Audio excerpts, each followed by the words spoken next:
अस्सलामु अलैकुम रहमतुल्लाहि ताला व बरकातहू।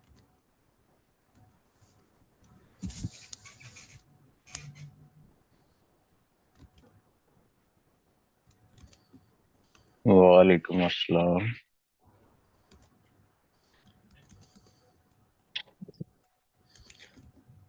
जी, आवाज़ आ रही है? अस्सलाम वालेकुम सर। वालेकुम अस्सलाम रहमतुल्लाह। सर आप हैर से पहुंच गए दुबई?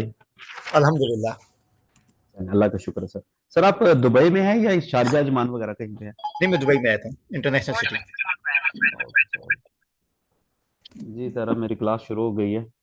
हाँ जी। क्वेश्चन किसी का कोई? हाँ जी, कर दे बाद में कर दे। किसी का कोई क्वेश्चन? जी सर, वो वीडियो के बारे में था जो हमने जहाँ तक पहुँचे थे। मेरे पास अभी भी स्क्रीन पे भी आ रहा है कि जहाँ मुख्तलिफ ऑप्शन है, रिकंसिडरेशन है, एक्सरसाइज गुड लिस्ट है। जब मैं कहता ना कि वहाँ से शुरू करेंगे, लेकिन मैंने लॉगिन करने के बाद आया हूँ तो हमारे पास कुछ 7-8 ऑप्शन एक आ रही है स्क्रीन पे। हाँ, चलें प्लीज तवज्जो सुन लें। हम लास्ट लेक्चर को ज़रा जल्दी से रिव्यू करते हैं। मैं सबसे पहले आपको एक साइट पे लेके गया जो है e-services.tax.gov.in। ये वो एफटीए का पोर्टल है। एफटीए का पोर्टल से मुराद है फेडरल टैक्स अथॉरिटी। अब ये फेडरल टैक्स अथॉरिटी क्या चीज़ है? मेरे ख्याल से मैं इसको थोड़े से टाइम के बाद करना चाहूँगा, 2 से 3 मिनट के बाद, क्योंकि पार्टिसिपेंट्स अभी तक 21 हैं और मैं ये नॉर्मली 50-55 के करीब होते हैं।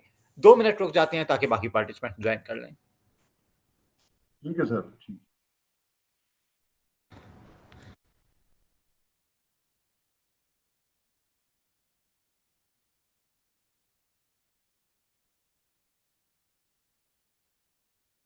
सर एक मीनवाइल एक छोटा सा क्वेश्चन है आपसे। जी। सर मैं दुबई बेस्ड हूँ। मैंने इंटरनेशनल बिजनेस लॉ किया हुआ है यूके से, तो I am just looking for job, so that's why I am doing this course. Is any क्या possibility that? Right sir, sorry carry on sir. आपने क्या किया हुआ, क्या क्वालिफिकेशन आपने क्या बताई? सर मैंने इंटरनेशनल बिजनेस लॉ किया हुआ है यूके से, तो ओके, वो ना क्लास के बाद कांटेक्ट कर लीजिएगा। मैनेजमेंट से मैं कहूँगा कि वो आपको नंबर दे दे मेरा। राइट सर, ठीक है, राइट, थैंक यू। वेलकम। अस्सलाम वालेकुम सर, आपका नंबर कोई भी ले सकता है इस क्लास में से अगर मैनेजमेंट से हम रिक्वेस्ट करें तो, या जी, आपको कहना सॉरी। पड़े? ठीक है सर, थैंक यू सर। अभी सर अभी भी 24 दोस्त आए हैं। अच्छा देखें, मैं आपको इधर एक बात बताऊं। कई पार्टिसिपेंट्स क्या करते हैं कि वो लेते हैं रिकॉर्डिंग लेक्चर। ठीक है, रिकॉर्डेड लेक्चर कि ठीक है हमें अपनी सहूलत होगी, जब दिल करेगा क्लास लेना। लेकिन होता पता है क्या है? आपके माइंड में अनकॉन्शियसली ये चल रहा होता है कि ठीक है कंट्रोल मेरे पास है, जब दिल किया मैं इसे वाइंड बैक करूंगा और स्क्रॉल बैक करके मैं सुनूंगा। उसकी वजह से आपकी अटेंशन कम होती है। इवन के हालांकि कई पार्टिसिपेंट्स आपको पता होगा 1.5 की स्पीड पे भी सुनते हैं रिकॉर्डेड लेक्चर, लेकिन इसके बावजूद उनका टाइम इतना ही लग रहा होता है क्योंकि उनकी अटेंशन डाइवर्ट हो रही होती है। जो ये क्लास लेनी होती है बड़ी इंपॉर्टेंट क्लास है। ये वो मैट्रिक एफएससी वाली क्लास नहीं है जिसको आपने कभी यूज ही नहीं किया। ठीक है, आप में से बहुत सारों ने यूज नहीं किया। ये एक ऐसी क्लास है जिसका ताल्लुक आपके प्रोफेशन से है। इसको बड़ा अटेंटिवली प्रॉपर क्लास में सुना करें और लाइव क्लास लिया करें। ये मैं हमेशा अपने हर बैच में कहता हूँ। राइट सर, ठीक है, तो नंबर मेरा राइट। सबके। अस्सलाम वालेकुम सर। जी जी, वालेकुम अस्सलाम। हेलो। जी जी। सर मैं क्या बात कर रही हूँ सर, मेरा ये लॉगिन नहीं हो रहा है और वो कह रहे हैं कि आपके ईमेल इनवैलिड है। इवन कि मैंने रिसीव भी किए मैसेजेस ईमेल पे कि वो आप रजिस्टर्ड हो गए हैं। ओके, लॉग इन नहीं हो रहा, क्या प्रॉब्लम दे रहा है? जी सर, मैं जब भी ईमेल लगा रही हूँ, पासवर्ड दे रही हूँ, तो उसके बाद वो कह रहे हैं कि ये इनवैलिड है आपका जो ईमेल है। इवन कि मैंने फॉरगॉट उसी ईमेल पे सेम पे मैंने रिसीव भी किया मैंने। और फॉरगेट पासवर्ड करें। जी, मैं स्क्रीन शो करता हूँ। एक्चुअली मैं वेट कर रहा सर हूँ मैंने वो ताकि भी करके आप फॉरगेट पासवर्ड करें, चाहे आपने पासवर्ड ठीक भी लगाया हो। अच्छा, थोड़ा सा टाइम असल में मैं वेट कर रहा था कि मजीद पार्टिसिपेंट ज्वाइन कर लें। 30 पार्टिसिपेंट्स आ गए हैं, 31 सही। अस्सलाम However, वालेकुम। फैजान साहब, एक बात पूछनी थी। लास्ट यस्टरडे मैं आपको प्रॉपरली फॉलो नहीं कर सका। उसमें आपने वो बताया था ना, कंपनी बनानी थी उसमें पोर्टल में। तो काइंडली अगर उसके बारे में मीनवाइल जो ही पार्टिसिपेंट आते रहते, तो आप काइंडली सर अगर उसके बारे में बताएं प्लीज। दोबारा बोलें प्लीज। मेरे ख्याल सर हम अभी उस स्टेज पे नहीं पहुंचे ना। नहीं नहीं, कंपनी सेटअप अभी हमने नहीं पढ़ना शुरू किया। नहीं, कल आपने एबीसी एक कंपनी का इस तरह जिक्र किया था, क्योंकि मैं दूसरे काम वो में तो था, वो मेरा एग्जाम्पल थी एक। पासवर्ड। जी। ओके जी, बोलें प्लीज, क्वेश्चन अपना पूरा करें अयाज। ओ सर, मसला आ रहा था, इसलिए मैं आपको फॉलो नहीं कर सका। आप लोग आगे थे, मैं पीछे था ना उधर। उसमें ओके पासवर्ड में आपको बताया था, तो मैं आपको सुन रहा था लेकिन प्रॉपर फॉलो नहीं कर सका। तो काइंडली अगर ओके, अभी आप बताएं उसके बारे में, तो मेरा वो मैंने खोला हुआ है, लॉगिन हूँ मैं उसमें। ठीक है, ओके, वेट करें प्लीज। ओके, 35 पार्टिसिपेंट्स आ गए हैं, तो मैं कल की क्लास पे की समरी बयान करने लगा हूँ। eservices.text.gov.in, ये वो यूआरएल एड्रेस था, ये वो वेबसाइट का एड्रेस था जहां पे आप गए थे। सर स्क्रीन ये नहीं शो हो रही आपकी। सर एक सेकंड, मैं शो करता हूँ प्लीज, अभी तक मैंने शो नहीं की। eservices.text.gov.in, इस वेबसाइट पे हम कल क्लास में गए थे। ये एफटीए का पोर्टल था। एफटीए का पोर्टल क्या होता है? Federal tax authority. अच्छा, अब जैसे पाकिस्तान में टैक्स कलेक्शन की एक बॉडी होती है, एफटीए, पाकिस्तान में FBR, federal board of revenue, सऊदी अरब में है जेडका, इसी तरह से यूएई में है फेडरल टैक्स अथॉरिटी, एफटीए। ये कारपोरेट टैक्स से भी डील करती है, वैट से भी डील करती है, एक्साइज टैक्स से भी डील करती है।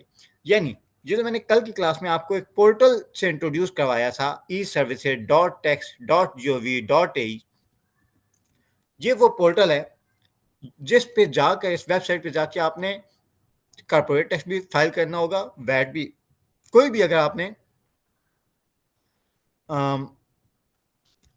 रजिस्ट्रेशन करनी होगी या रिटर्न फाइल करनी होगी, वो इस वेबसाइट से होगी। पता मैंने आपको बता दिया। इसमें मैंने आपको कल की क्लास में क्या बताया था, इस वेबसाइट पे ले जाके साइन अप करने का बताया था, और साइन अप करने के बाद आपको बताया था कि आप इस पे अपना ईमेल बना लें, पहला नेम डाल दें इंग्लिश में, लास्ट नेम इन इंग्लिश डाल दें, फर्स्ट नेम इन अरेबिक डाल दें, लास्ट नेम इन अरेबिक डाल दें, अपना नंबर डाल दें। अच्छा, अब कई फ्रेंड्स को एक प्रॉब्लम आता है कि बाज़ औक़ात जो यूएई से बाहर हैं, वो इधर पाकिस्तानी नंबर को एक्सेप्ट नहीं करता या किसी दूसरे मुल्क के नंबर को एक्सेप्ट नहीं करता। कोई बात नहीं, आपने नंबर लिखना है और आगे डालना है, पासवर्ड आपने बनाना है, सिक्योरिटी कोड डालना है। अब होगा ये कि जो ही आप क्लिक करेंगे कंटिन्यू, चेक बॉक्स चेक करने के बाद आप जो ही कंटिन्यू पे क्लिक करेंगे, एक एरर मैसेज पॉप अप होगा कि आपको यूएई नंबर, यूएई के बाहर other than UAE number except नहीं किए जा रहे। आपने उसे ओके करना है और दोबारा कंटिन्यू पे क्लिक कर देना है। आपको ईमेल पे कोड मौसूल होगा, आपने उसे कोड को वेरीफाई करना है वहां से, और उसके बाद नेक्स्ट टाइम आप जब आएंगे तो आप साइन इन पे जाया करेंगे, यानी eservices.text.gov.in पे जाके उसके बाद आप हमेशा साइन इन किया करेंगे, इधर से लॉग इन किया करेंगे। बिल्कुल ऐसे ही जैसे आप फेसबुक यूज करते हैं या लिंक्डइन यूज करते हैं, पहले आप वहां पे अपना अकाउंट बनाते हैं, उसके बाद हमेशा लॉग इन करते हैं। पहला प्रोसेस आप सबका कंप्लीट होना चाहिए आगे पढ़ने के लिए, यानी सब ने इस पोर्टल पे अकाउंट बना लिया।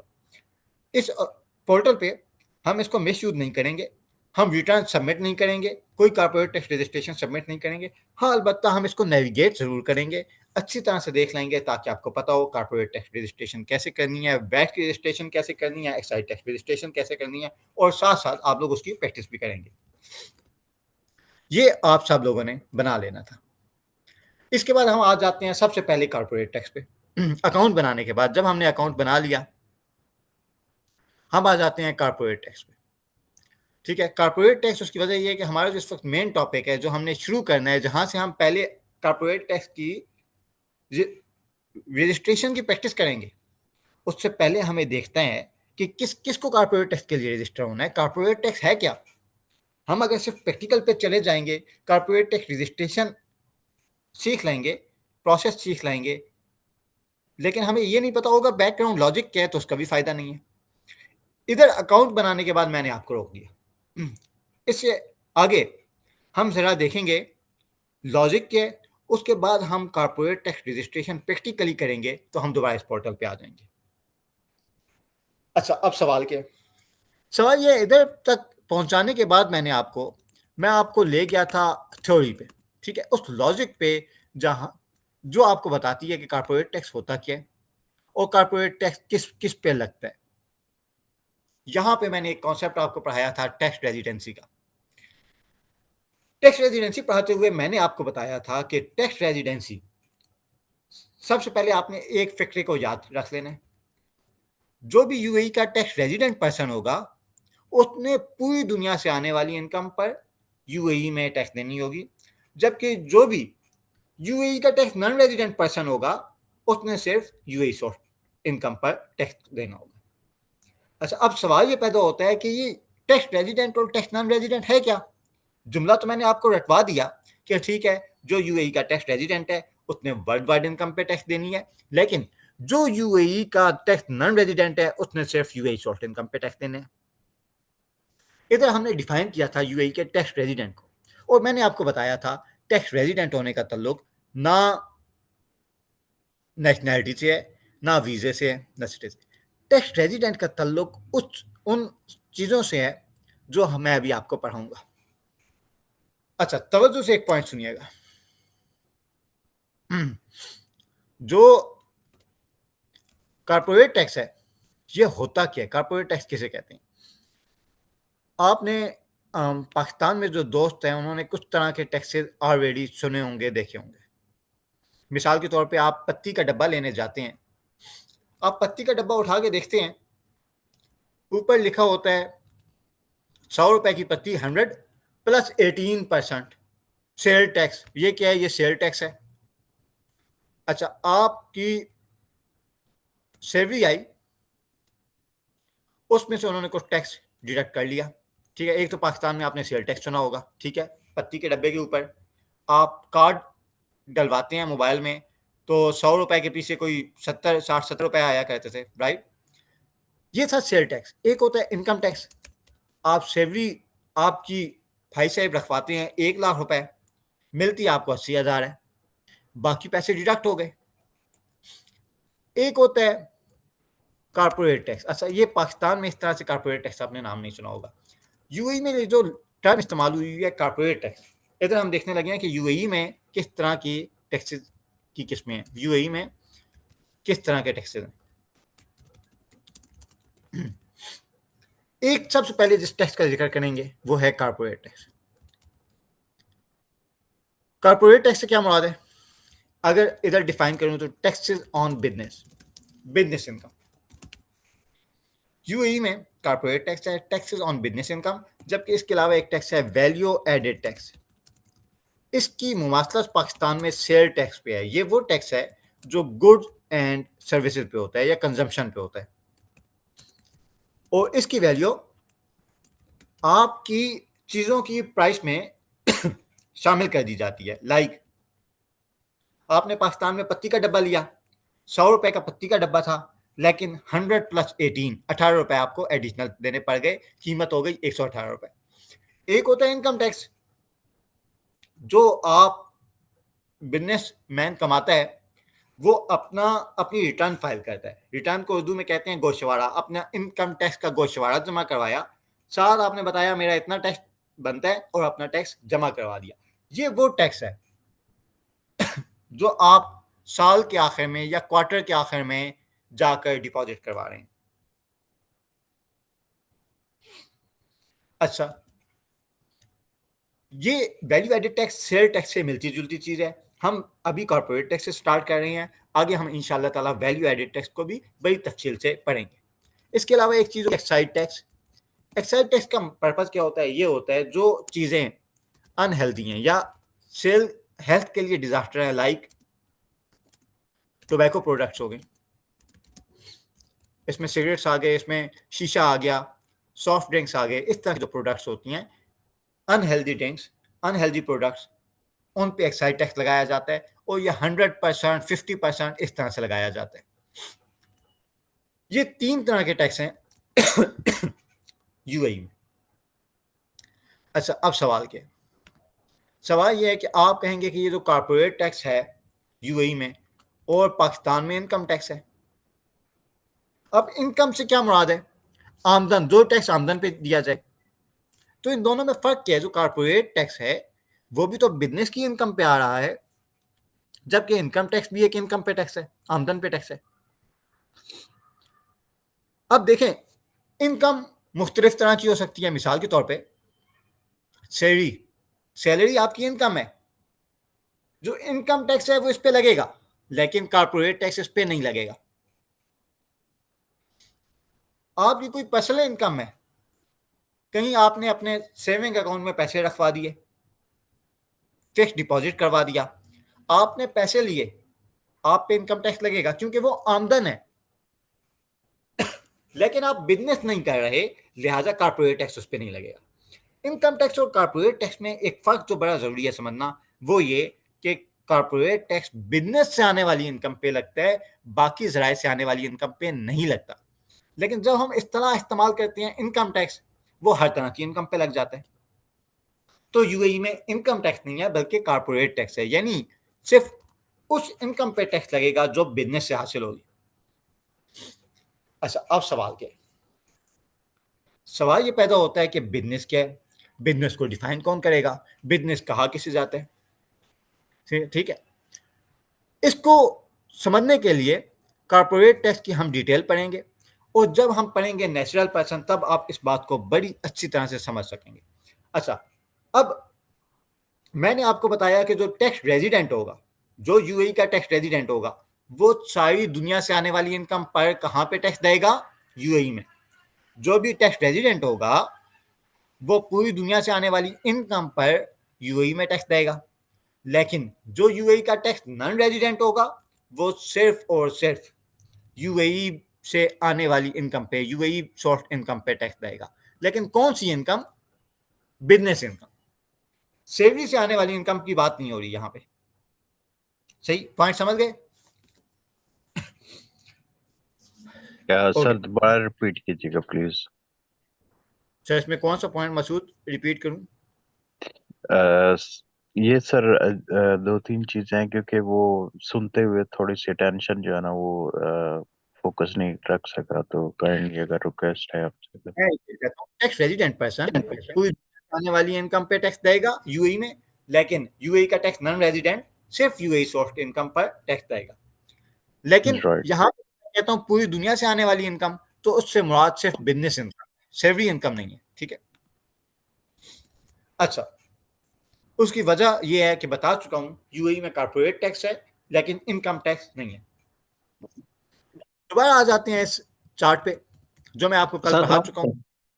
सर जी, अस्सलाम वालेकुम। सर वालेकुम ये जो अस्सलाम। सैलरी है, सैलरी की अगर कोई भी लिमिट है तो क्या उस लिमिट के ऊपर कोई भी सैलरी अमाउंट है जो भी है वॉट एवर, तो उस पर टैक्स है ही नहीं, वो एग्जेम्प्टेड है सारी वहां पर यूएई में? यूएई में कोई इनकम टैक्स नहीं है, यानी आपको साबित करना पड़ेगा ये बिजनेस है। हम थोड़े से टाइम में पहुंचते हैं यामीन इस तक। ठीक है, प्लीज अटेंड। सैलरी सॉरी, मैंने आपका माइक म्यूट कर दिया, अनम्यूट करें दोबारा अगर पूछना है कुछ। मैंने कहा बाज लोग ऐसे हैं ना जिनकी 35,000 दिरहम मंथली सैलरी है, तो किसी की 5,000 दिरहम है, 10,000 है, सारा वॉट एवर जो भी है, तो क्या कोई स्लेब नहीं बने हुए सैलरी के जिनके ऊपर टैक्स लगता हो? ये सारे एग्जेम्प्टेड हैं सैलरीज? सर हम थोड़े से पॉइंट में तवज्जो रखिएगा, थोड़े से टाइम में मैं इस चीज को डिस्कस करने लगा हूं। ठीक है, ओके सर। अब मैंने बात की थी टैक्स रेजिडेंट पर्सन में, आपको बताया था कि ठीक है, मैंने बार बार एक राग अलाप लिया कि टैक्स रेजिडेंट पर्सन पूरी दुनिया से आने वाली इनकम पे टैक्स देगा, टैक्स नॉन रेजिडेंट पर्सन सिर्फ यूएई सोर्स इनकम पे टैक्स देगा। लेकिन ये टैक्स रेजिडेंट है क्या? आए टैक्स रेजिडेंट और टैक्स नॉन रेजिडेंट की डेफिनेशन को दोबारा जरा सा देख लेते हैं। दुनिया में जितने भी बॉडी टैक्स देती हैं, जितने भी बिजनेस टैक्स देती हैं, उनको दो हिस्सों में डिवाइड करते हैं, एक जुडिकल पर्सन और एक नेचुरल पर्सन। क्या फर्क है दोनों में? लास्ट क्लास में आपको बताया था। जुडिकल पर्सन क्या होता है?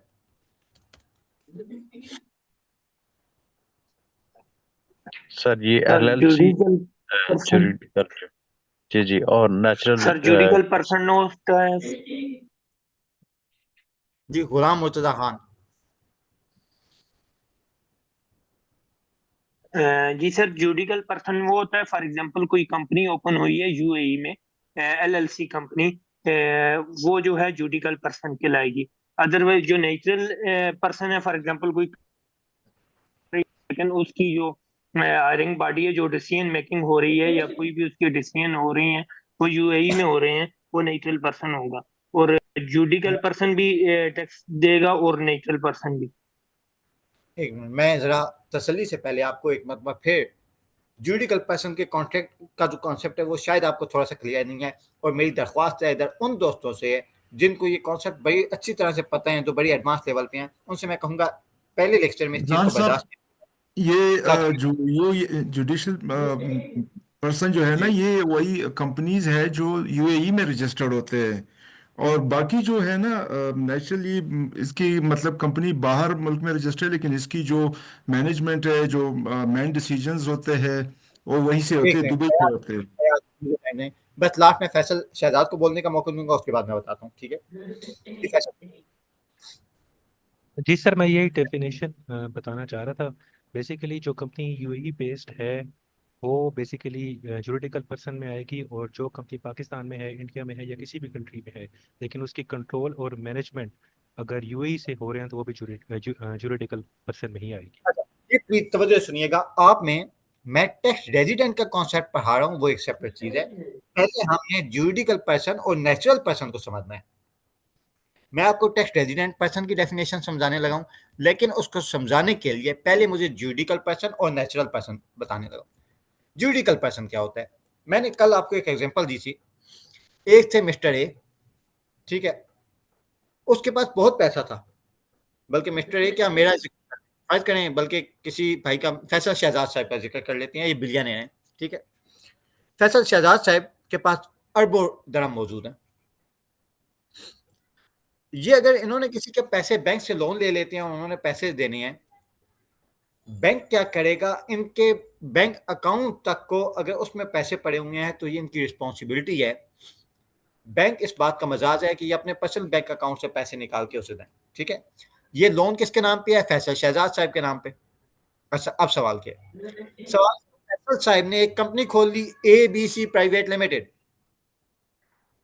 एबीसी प्राइवेट लिमिटेड क्या है? एक company, as a company register है। अब कंपनी ने लोन लिया, एबीसी लिमिटेड के नाम पे इन्होंने जाके बैंक से लोन लिया, कंपनी को लॉस हो गया, कंपनी को लॉस हो गया। अब कोई भी बंदा इनके पास आके नहीं कहेगा कि भाई आप अपने पर्सनल अकाउंट से पैसे निकलवा के दें। जुरिडिकल पर्सन का कॉन्सेप्ट ये है कि कंपनी हो गई या इस तरह की एंटिटीज, इनका कॉन्सेप्ट ये है कि ये ऑनर से अलग एक पर्सन है। आप ये समझ लें कि अगर फैसल शहजाद साहब की कोई कंपनी है, तो ये फैसल साहब की तरह एक और इंसान है, एक और आदमी है जो बिजनेस कर रहा है। वो जो बिजनेस अगर कोई लॉस हो जाता है, तो वो वाला जो बंदा है, मिस्टर, जो कंपनी है एबीसी प्राइवेट लिमिटेड, लॉस उसका हुआ है, फैसल साहब का नहीं हुआ, ठीक है। कंपनी के पास पैसे नहीं है, बात खत्म। वो फैसल साहब को स्यू नहीं कह सकती, वो फैसल साहब को कोर्ट में नहीं लेके जा सकती। जुरिडिकल पर्सन ऐसी एंटिटी को कहा जाता है जिसे कानून एक शख्स का दर्जा दे। आप में से जो दोस्त अकाउंटेंसी बैकग्राउंड से नहीं है, उनको बताता चलूं कि जो कंपनी बिजनेस करती है ना, कंपनी अपने नाम से बिजनेस कर रही होती है, अपने ऑनर के नाम पे नहीं। अगर कंपनी दिवालिया होती है, कंपनी को कोई नुकसान होता है, कंपनी इस पोजीशन में नहीं रहती लॉसेस की वजह से कि वो कर्जा उतार सके, तो कोई पैसे देने वाला ऑनर के पास नहीं जा सकता कि आप अपनी पर्सनल वेल्थ में से पैसे दें। उन्होंने जो पैसे कंपनी में इन्वेस्ट किए थे, सिर्फ उतने ही पैसे उन्होंने कंपनी को दिए थे, वो कंपनी के पैसे हो गए। फैसल शहजाद साहब ने 1 लाख dirham से कंपनी खोली। अब कंपनी क्या, एक सेपरेट पर्सन है, एक सेपरेट शख्स है, और उसकी वेल्थ कितनी है? 1 लाख dirham, ठीक है। बाकी फैसल साहब ने जो पैसे कंपनी में इन्वेस्ट नहीं किए, वो फैसल साहब की प्राइवेट मलकियत है, वो कंपनी के पैसे नहीं है। समझ गए? जुरिडिकल पर्सन क्या है? इसको अगर मैं डिफाइन करूं, एक ऐसी एंटिटी जो कानून जिसे ये हक देता है कि वो अपने नाम पे एक अपने ऑनर से मुख्तलिफ एक अलग शख्स तस्लीम किया जाता है और वो अपने नाम पे बिजनेस करता है। ठीक है, हाँ जी, ज्यूरिडिकल पर्सन का कॉन्सेप्ट क्लियर हो गया। ज्यूरिडिकल का क्या मतलब होता है? ज्यूरिसडिक्शन। ठीक है, लीगल पर्सन कह लें, जो जी सर, कानून की नजर बंदा है। ये ठीक है, एक असल पर्सन में होता है, लेकिन इसकी इसकी हैसियत एक पर्सन की होती है, सारे राइट होते हैं इसके पास, बस ये वोट नहीं डाल सकता है, इसकी एक वो होती है कानूनी। अच्छा, अब मैं जरा आपको बताऊं कि अब जब एक कंपनी है, फर्ज करें वो कंपनी आपने रजिस्टर की है यूएई में, वो आपने रजिस्टर किया है यूएई में, उसके डॉक्यूमेंट उठा के देखें ये एबीसी लिमिटेड कहाँ पे वाक़ई है, कहाँ पे इनकॉर्पोरेशन हुई है? यूएई में। ऐसे केस में हम कहते हैं पॉइंट नंबर 1 वो एक ज्यूरिडिकल पर्सन है। पॉइंट नंबर 1 क्या है? वो ज्यूरिडिकल पर्सन है, कंपनी है ना, ज्यूरिडिकल पर्सन है। और ये ज्यूरिडिकल कहाँ पे वाक़ई है? Incorporated in UAE. अच्छा, अब अगर एक कंपनी है वो यूएई में इनकॉर्पोरेटेड है, वो क्या होगी? यूएई की टैक्स रेजिडेंट होगी। पहले हमने आप ज्यूरिडिकल पर्सन का कॉन्सेप्ट समझ गए, अब हम आ गए हैं टैक्स रेजिडेंट के कॉन्सेप्ट पे वापस। आपसे क्वेश्चन ये पूछते लगाऊं कि एक कंपनी, एक ज्यूरिडिकल पर्सन जिसे कानून शख्स मानता है, वो कब टैक्स रेजिडेंट होगा? वो कब टैक्स रेजिडेंट कहलाएगा? पॉइंट नंबर 1, जब वो यूएई में इनकॉर्पोरेट है। इनकॉर्पोरेट होने का मतलब पता है? रजिस्टर्ड है। जहां पे वो एज अ कंपनी रजिस्टर हुआ है। पाकिस्तान में अगर आपने कोई कंपनी खोलनी है, कौन सी बॉडी रजिस्टर करती है उसे? SCCP। SCCP। पाकिस्तान। आप में से किसी भी ने भी कंपनी खोलनी है तो वो एससीसीपी के दफ्तर चला जाए कि आप मुझे कंपनी खोल के दें। यूएई में मुख्तलिफ बॉडीज हैं जो कंपनी खोलती हैं, हम उनको डिस्कस करेंगे इंशाल्लाह ताला। लेकिन अगर कंपनी यूएई में इनकॉर्पोरेट है, वो क्या है? यूएई की टैक्स रेजिडेंट पर्सन। ठीक है, अब क्वेश्चन ये है कि ये तो आप समझ गए कि ज्यूरिडिकल पर्सन क्या होता है।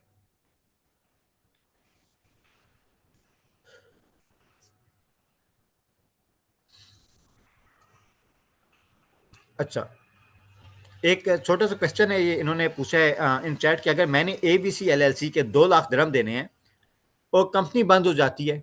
देखें, कंपनी के बंद होने का पूरा प्रोसेस है, पहले उसकी एसेट लायबिलिटी सेटल किए जाते हैं। अगर एक कंपनी बंद होनी है तो उसका प्रॉपर प्रोसेस है। ठीक है, अगर एक कंपनी एबीसी एलएलसी, उसने बैंक के 2 लाख दिरहम देने थे, तो ऐसे कंपनी बंद नहीं हो जाएगी कि वो कंपनी बंद कर दी है। बाकायदा पैसे देने वालों लेने वालों को मुतला किया जाता है कि ये कंपनी बंद होने लगी है। ठीक है, और अगर उसके पास पैसे नहीं है कर्जे उतारने के, तो एक लॉ है इंसॉल्वेंसी लॉ, बैंक रप्ट होना।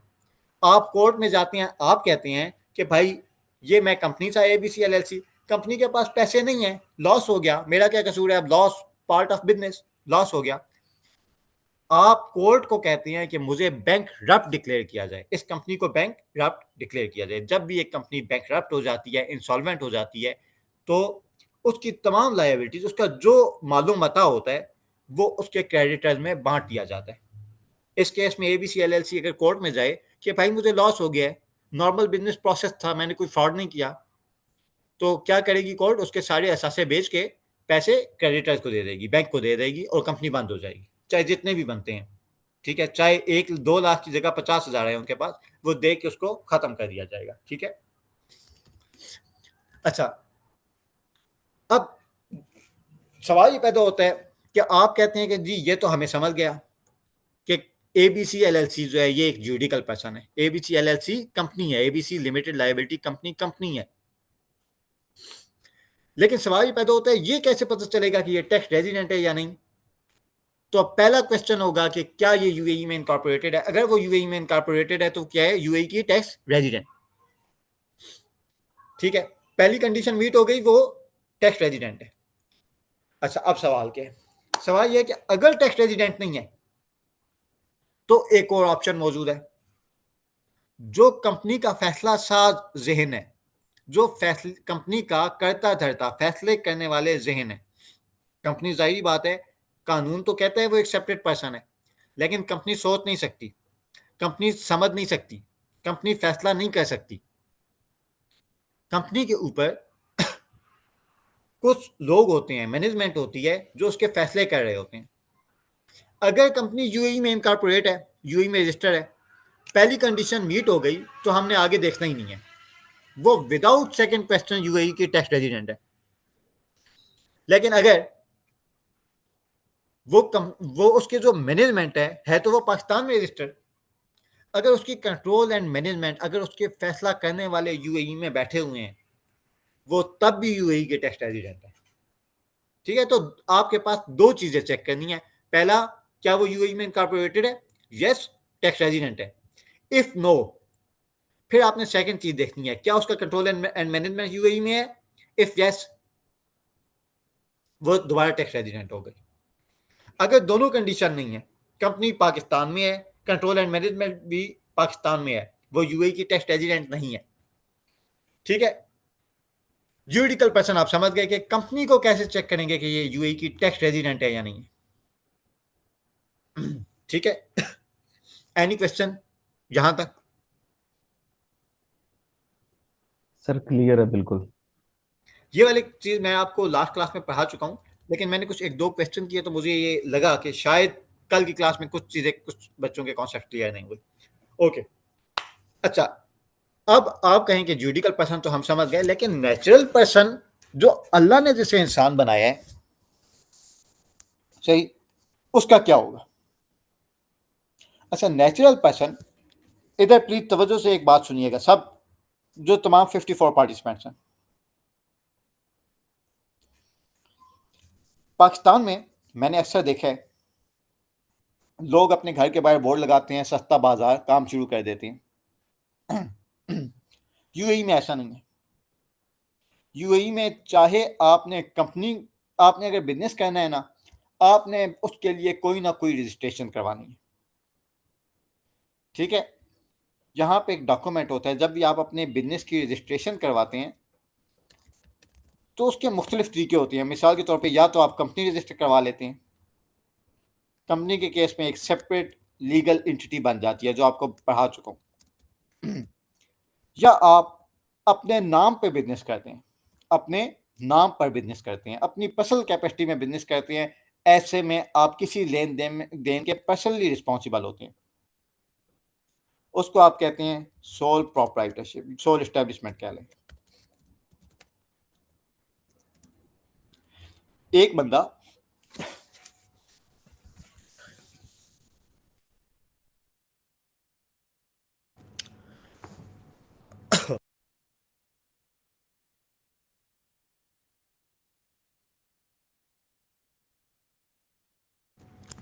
सॉरी, एक बंदा अपने नाम से बिजनेस कर रहा है, अपने नाम से भी बिजनेस कर रहा है, तो ऐसा नहीं है कि यूएई में आपने अपने घर के बाहर बोर्ड लगा दिया, सस्ता बाजार। बिजनेस करने के लिए लाइसेंस चाहिए आपको।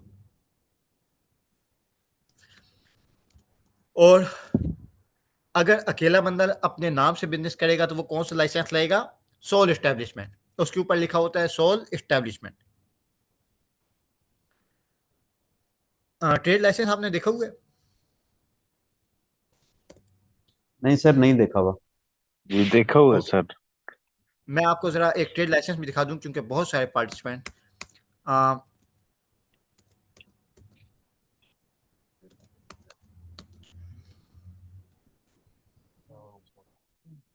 मैं आपको जरा एक ट्रेड लाइसेंस की शक्ल दिखाता हूं। ये हम देखेंगे कि कैसे लिया जाता है। मैंने इसमें, क्योंकि क्लाइंट का था, तो मैंने इसकी कॉन्फिडेंशियल डिटेल छुपा दी है। पाकिस्तान में जब भी, तवज्जो से सुनिए प्लीज, कह रहा हूं तो मेरी तरफ आपने ध्यान रखना है।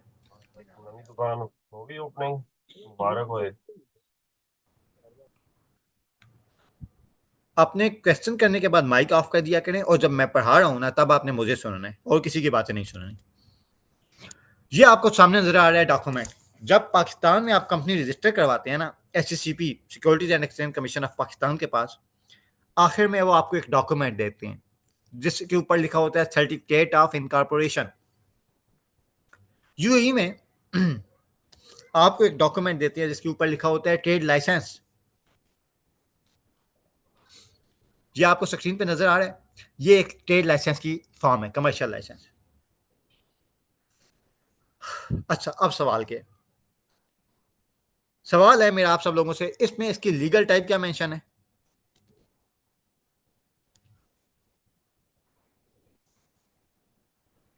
Branch of foreign company. जी हसन मुस्तफ़ा। सर यहाँ पे लिखा हुआ है कि ब्रांच ऑफ फॉरेन कंपनी, मतलब कि दुबई में उसकी ब्रांच है यूएई में, कंपनी कहीं और। अच्छा, इधर क्या लिखा हुआ है इसके ऊपर? लीगल टाइप लिखी हुई है, free zone establishment with limited liability company. जी जी। ठीक है, ये ट्रेड लाइसेंस की एक लीगल टाइप लिखी हुई है। आपने ट्रेड लाइसेंस उठा के देखना है कि उसके ऊपर क्या मेंशन है। ठीक है, ये जो ट्रेड लाइसेंस होगा, इसके ऊपर ये जो लीगल टाइप लिखी होती है, इसमें लिखा होगा सोल एस्टेब्लिशमेंट। अगर आपने अपने नाम पे बिजनेस कर रहे हैं, आपने जो बिजनेस का लाइसेंस लेना है, जो रजिस्ट्रेशन करवानी है कि मैं अपने नाम पे बिजनेस करना चाहता हूं, उसके ऊपर लिखा होगा सोल एस्टेब्लिशमेंट। ये बंदा अपने नाम पे बिजनेस कर रहा है। अगर उसने कंपनी लिखी हुई है तो उसके ऊपर लिखा होगा LLC, limited liability company. Pakistan में ज्यादातर लिखा होता है ब्रैकेट में प्राइवेट लिमिटेड। पाकिस्तान में अगर इसका लिखा जाए ना, कई जगहों पे होता है प्राइवेट लिमिटेड। ठीक है, ये हम बिजनेस की टाइप भी इंशाल्लाह आगे पढ़ेंगे। ठीक है, एक और चीज होती है सर एक क्वेश्चन था मेरा कि ये जो ट्रेड लाइसेंस है या कमर्शियल लाइसेंस है, इस पे अभी जैसे आपने जो स्क्रीनशॉट पे दिखाया उसमें शारजा और दुबई लिखा हुआ था, तो ये लिमिटेड होते हैं इन फ्री जोन तक, या फिर लिमिटेड होते हैं दुबई तक या शारजा तक या अबू धाबी तक? तो कुछ ऐसी रिस्ट्रिक्शंस हैं इसमें ट्रेड लाइसेंस में? मुनव्वर, ये बड़ा इंपॉर्टेंट क्वेश्चन है और इसको आप प्लीज थोड़ा सा रखिएगा। जब मैं आपको कॉर्पोरेट टैक्स की रजिस्ट्रेशन पढ़ा रहा हूँ ना, तब मैं आपको मेन लैंड, फ्री जोन, इस तरह की चीजें भी बताऊंगा, वहां पे हम इसको एड्रेस करेंगे इंशाल्लाह। ठीक है, जी जी सर, नोटेड नोटेड। ठीक है। अच्छा क्वेश्चन लगा मुझे। ठीक है, अच्छा, पाकिस्तान में अक्सर आपने लिखा होगा प्राइवेट लिमिटेड, यूएई में हम उसे कहते हैं LLC, limited liability company. Pakistan में लिखा होता है ना ABC प्राइवेट लिमिटेड, यूएई में लिखा होता है ABC LLC।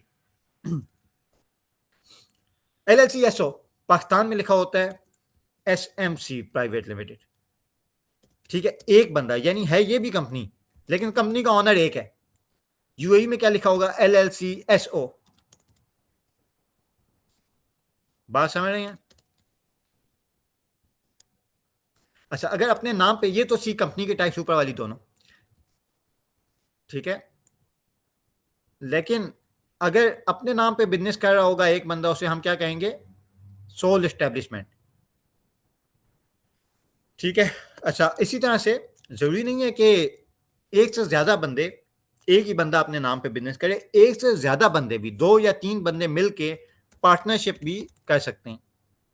पार्टनरशिप में 2 बंदे, एक से ज्यादा बंदे अपने नाम पे बिजनेस कर रहे हैं। SO stand for sole owner, sole owner. अच्छा, अगर एक से ज्यादा बंदे अगर अपने नाम पे बिजनेस करेंगे, उसे कहेंगे पार्टनरशिप। मिसाल के तौर पे अस्सलाम वालेकुम सर। जी सर मुझे आपसे बात करनी थी कि अगर ऐसा होता है कि एक कंपनी होती है, लाइक हम लोग कहते हैं कि कुछ कंपनीज एक दूसरे के साथ जो है इस तरीके से कनेक्टेड होते हैं, लाइक सिस्टर कंपनीज, तो क्या वो भी टर्म यहाँ पर जो है वो मतलब अप्लाई होगी कि एक सिस्टर कंपनी जो है वो मतलब दूसरी सिस्टर जो अपनी कंपनी है उसको मतलब सपोर्ट कर रही है? सिस्टर कंपनी की जो टर्म है ना, वो हम यूज करते हैं तब जब 2 कंपनीज का ऑनर एक हो, या वो इस तरह से किसी तरह से रिलेटेड हो। लेकिन मिसाल के तौर पे एक कंपनी है A, दूसरी कंपनी है B। A LLC और B LLC आपस में बेशक सेपरेट कंपनी है, उनका आपस में क्या रिलेशनशिप है उसको हम अभी डिस्कस नहीं कर रहे। हम बात करें इंडिविजुअल एंटिटी की। सर एक्सक्यूज मी, मैं भी ऐड करना चाहूंगा इस क्वेश्चन में। ये पेरेंट और सब्सिडरी वाला रिलेशन ट्रेस हो जाएगा ट्रेड लाइसेंस में? बिल्कुल हो कॉमन। सकता है, बिल्कुल ठीक है जी। अब देखें, हम इन तमाम एडवांस लेवल क्वेश्चन पे भी डिस्कस करेंगे, लेकिन अभी मैं एक कोशिश कर रहा होता हूँ। ये मेरे जो थोड़े अच्छे CA CCA बैकग्राउंड के स्टूडेंट्स होते हैं, वो इनिशियल लेक्चर में थोड़े से फ्रस्ट्रेट भी हो जाती हैं कि मैं बड़ी बेसिक लेवल चीज़ें बता रहा हूँ।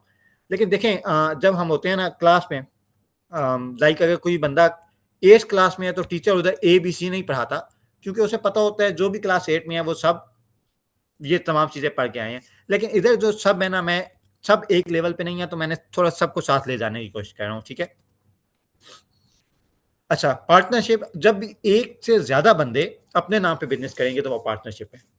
अगर मैं और अफान एक दुकान डाल लेते हैं, क्या होगा? हमने किसी के पैसे देने हैं।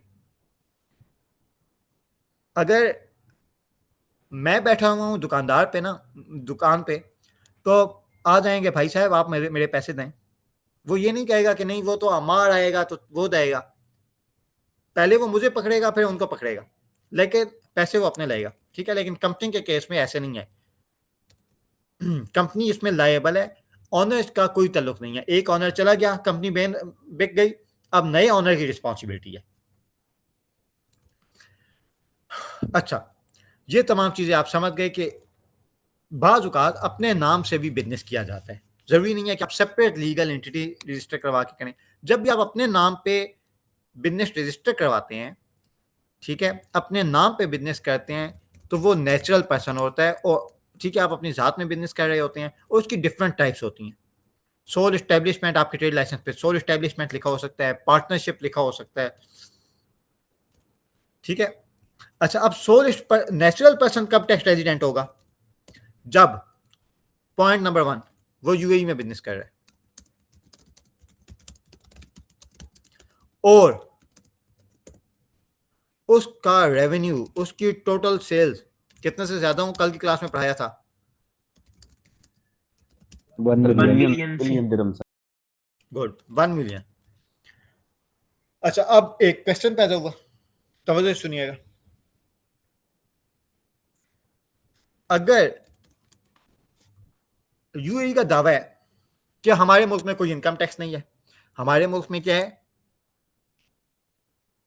हमारे मुल्क में क्या है? Corporate tax. Corporate tax sir. अच्छा, अब सवाल क्या है? सवाल यह है कि आप कहते हैं नेचुरल पर्सन पे भी टैक्स लगेगा। सवाल ये पैदा होता है हम कैसे आइडेंटिफाई करेंगे कि वो बिजनेस है? आपने कहा ना कि बिजनेस पे टैक्स लगेगा, कैसे फैसला होगा कि एक नेचुरल पर्सन बिजनेस कर रहा है? उन्होंने कहा ठीक है, देखें, इसके लिए उन्होंने एक सहूलत दे दी कि ठीक है, जो भी बंदा कुछ 1 मिलियन दिरहम तक की आपकी अगर रेवेन्यू नहीं लेता तो वो बिजनेस नहीं है। ये हद क्यों लगाई गई? उसकी वजह यह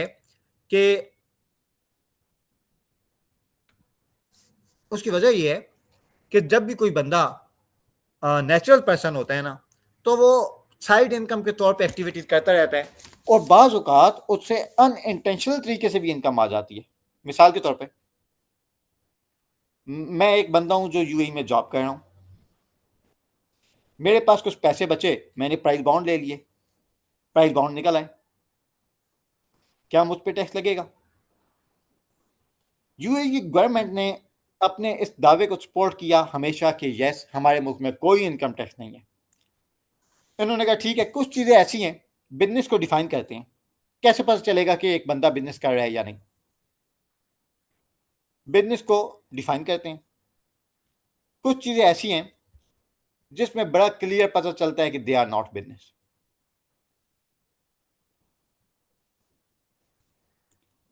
मिसाल के तौर पे सैलरी, एक बंदा एम्प्लॉयमेंट में है, जॉब कर रहा है, उसकी जितनी मर्जी है सैलरी हो। ये किसी ने क्वेश्चन भी किया था बीच में कि कितनी 35,000 दरम, 35,000, 40,000 दरम सैलरी हो, आल्दो यूएई में 35,000 दरम कोई इतनी बड़ी अमाउंट नहीं है। जितनी भी सैलरी हो, it is not a business. Very clear, किसी से जाके पूछ लें कि मैं इतने एक जगह पे जॉब करता हूं, इतनी ज्यादा सैलरी है, तब भी सैलरी है, इट्स नॉट अ बिजनेस। ठीक है, पहली चीज क्लियर कट आउट कर दी गई। सबसे पहले तो उन्होंने आपको एक सबसे जो आसानी दे दी वो दे दी रेवेन्यू का थ्रेशोल्ड। ये किसके केस में है? नेचुरल पर्सन के केस में, कंपनी के केस में नहीं है। कंपनी के केस में नहीं है। अच्छा, कोई बताएगा कि कंपनी के केस में क्यों नहीं है?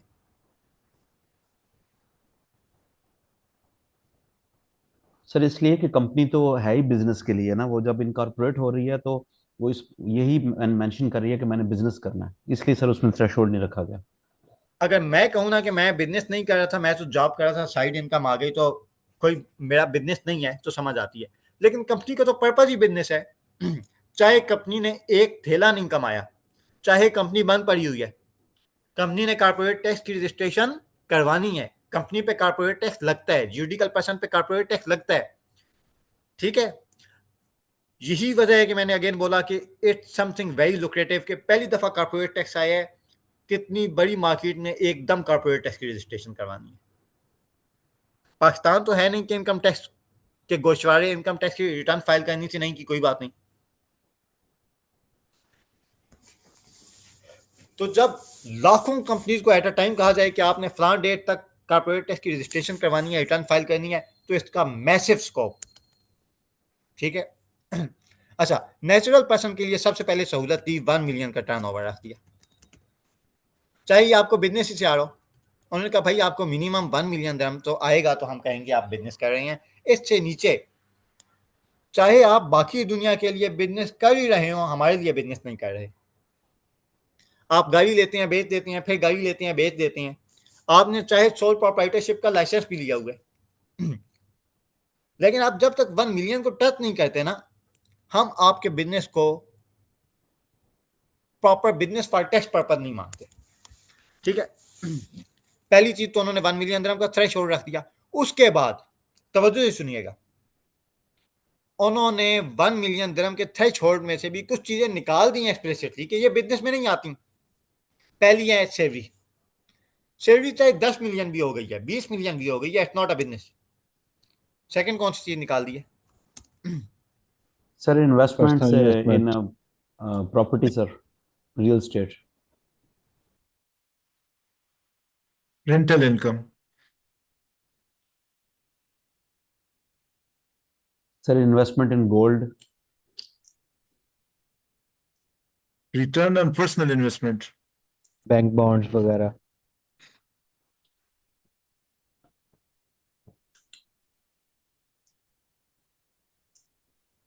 ओके जी, क्या पढ़ रहे थे?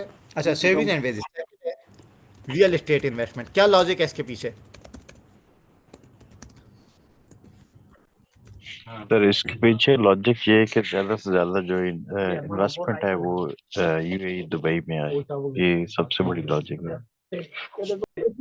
ये कि देखें, जो रियल एस्टेट है ना, ये एक साइड इनकम के तौर पे नेचुरल पर्सन यूज करते हैं। पाकिस्तान में जो वो बहुत ज्यादा सेविंग होती थी, लोग क्या करते थे, डीएचए में प्लॉट ले लो, बैरिया टाउन में ले लो, फलां जगह पे प्लॉट ले लो, ये होता था। यूएई में भी होता है। अच्छा, अब एक और चीज ये है कि इसमें एक और चीज मैंने आगे लिख दिया कि ट्रेड लाइसेंस रिक्वायर नहीं होना चाहिए। ट्रेड लाइसेंस कब रिक्वायर होगा? जब आप एक काम इतना फ्रीक्वेंटली कर रहे हैं। ठीक है, फ्रीक्वेंटली जजमेंट बेसिस पे है, कोई इसकी तशरीह डिफाइन नहीं है। इतना फ्रीक्वेंटली कर रहे हैं कि एक थर्ड पर्सन आके कहे ओ ये वाला बंदा तो यार प्रॉपर बिजनेस कर रहा है, वहां पे उसे ट्रेड लाइसेंस चाहिए होता है। ठीक है। वन ऑफ इवेंट, एक दो प्रॉपर्टी ले लेना, ये बिजनेस में नहीं आता। ठीक है। लेकिन प्रॉपर्टी आप अगर इस तरह से काम कर रहे हैं कि आपका काम ये है कि प्रॉपर्टी बना बना के बेचते जाते हैं, रोजाना बेसिस पे कंस्ट्रक्शन करते हैं और प्रॉपर्टी बेच देते हैं, तो देन आपको ट्रेड लाइसेंस लेना होगा, और अगर ट्रेड लाइसेंस रिक्वायर होगा तो फिर वो क्या हो जाएगा? आपका बिजनेस। ठीक है। तो अगर रियल एस्टेट में कोई भी इन्वेस्टमेंट है विदाउट ट्रेड लाइसेंस नहीं चाहिए, तो that's not a business, that's personal investment. इसी तरह से अगर पर्सनल इन्वेस्टमेंट हो,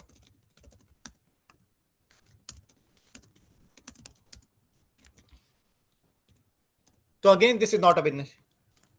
आपने अपने पैसे सोने में रख दिए, लोग रखते हैं ना, पाकिस्तान में भी बहुत सारे लोग हैं जो सोने में इन्वेस्ट कर लेते हैं।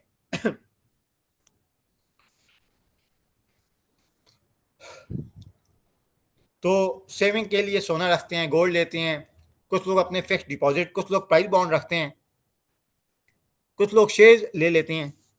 तो ये क्या है? This is not a business, ये पर्सनल इन्वेस्टमेंट होती है, लोगों की सेविंग होती है। अच्छा, लेकिन अगर फर्ज करें कि कोई काम ऐसे फॉर्म में हो रहा है, मिसाल के तौर पे आपने एक बड़ी सी दुकान डाल दी है, उसमें कुल आपने ज्वेलरी ला के रख दी है।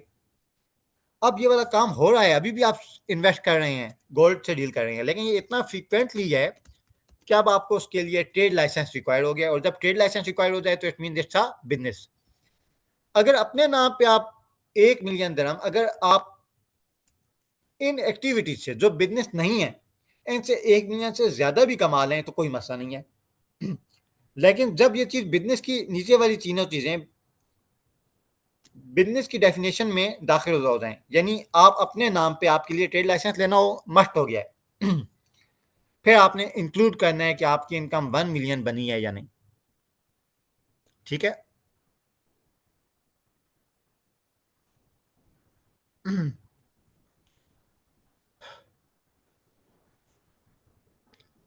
सर अच्छा, क्लियर हो एक गया बिल्कुल। अच्छा अब एक क्वेश्चन करने लगा हूं, अगर क्लियर हो गया तो।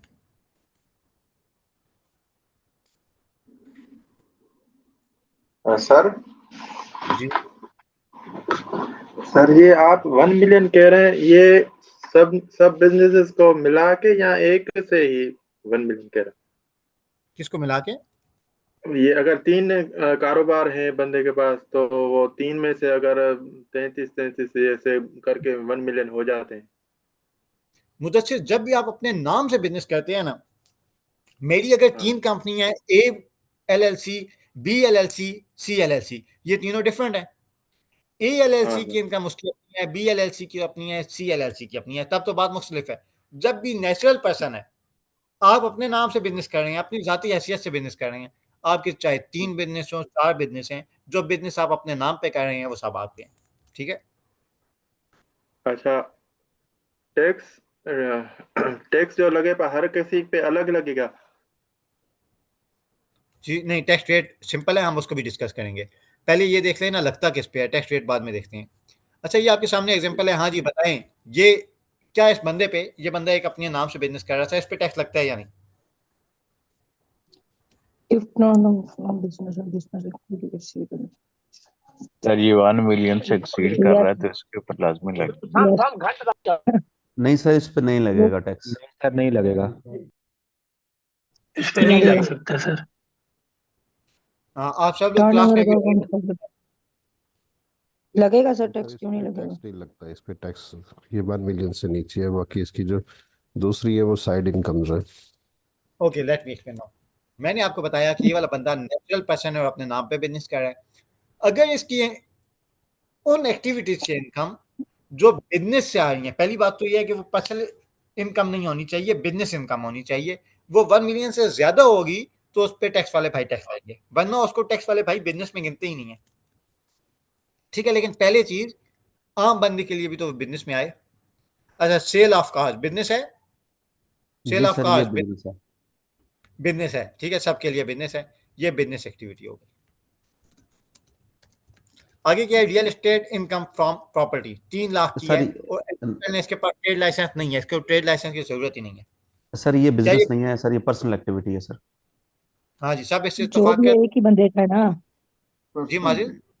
जी सर, ये बिजनेस सर, नहीं है, जो भी है पर्सनल एक ही एक्टिविटी है। बंदे का है ना सारा। हाँ जी, है एक ही बनने का, ये लेकिन इस जाहिर बात है फिर। No business. अच्छा, ट्रेड लाइसेंस एक्टिविटी वाइज अलग अलग होता है।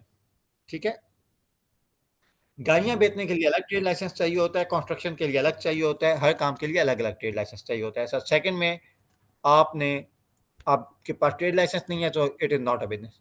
इन्वेस्टमेंट इन गोल्ड बताएं जी।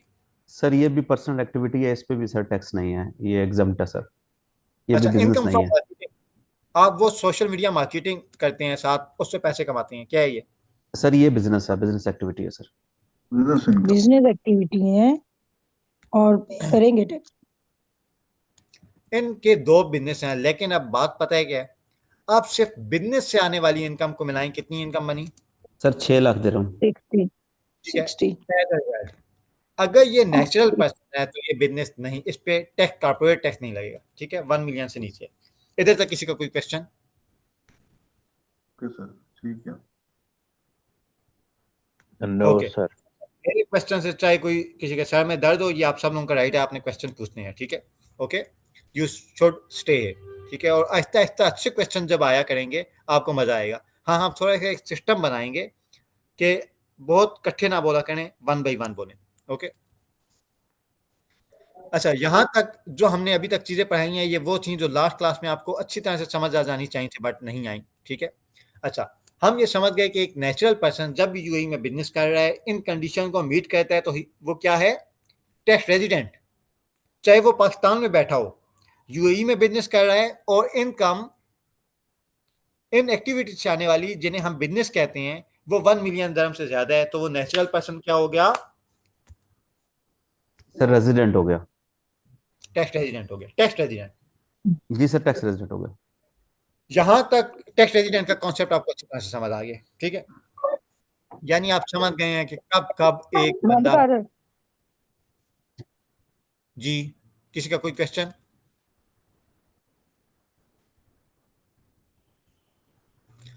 अब हम पढ़ने लगे हैं टैक्स नॉन रेजिडेंट। अच्छा, नॉन रेजिडेंट को अगर कोई, मैं किसी से पूछूं कि टैक्स रेजिडेंट मैंने आपको बता दिया है, जरा टैक्स नॉन रेजिडेंट बताएं, तो आप क्या बताएंगे? सर सिंपलर सर फॉर्म में जो रेजिडेंट नहीं है में नहीं वो रहता। टैक्स नॉन रेजिडेंट है सर, जिस अच्छा, पे अब वो। जरा ये माजिद, थैंक यू, आपने वो जवाब दिया जो मैं सुनना चाह रहा था। अच्छा, तवज्जो से सुनिएगा। आम इस्तेलाह में तो टैक्स नॉन रेजिडेंट को डिफाइन करना बड़ा आसान होगा कि यार जो टैक्स रेजिडेंट नहीं है वो टैक्स नॉन रेजिडेंट है। अच्छा, अब सवाल ये है कि असल में ऐसे नहीं है। क्यों नहीं है? उसकी वजह ये है कि फर्ज करें एक बंदा पाकिस्तान में पैदा हुआ, पाकिस्तान में जिंदगी गुजारी, कोई यूएई में बिजनेस नहीं है, कोई बिजनेस इनकम नहीं है। क्या यूएई के टैक्स मेकर्स के पास इतना टाइम है कि वो उस बंदे पे वक्त जाया करें, उसके लिए रूल बनाएं, रेगुलेशन बनाएं? नहीं। जिस बंदे की यूएई सोर्स इनकम है ही नहीं, हम उसका जिक्र ही नहीं करते, उसको हम आउट ऑफ स्कोप, वो स्कोप से बाहर है, ठीक है। तो यूएई टैक्स नॉन रेजिडेंट से क्या मुराद है, तवज्जो से सुनिएगा। पॉइंट नंबर 1, वो यूएई का टैक्स रेजिडेंट ना हो।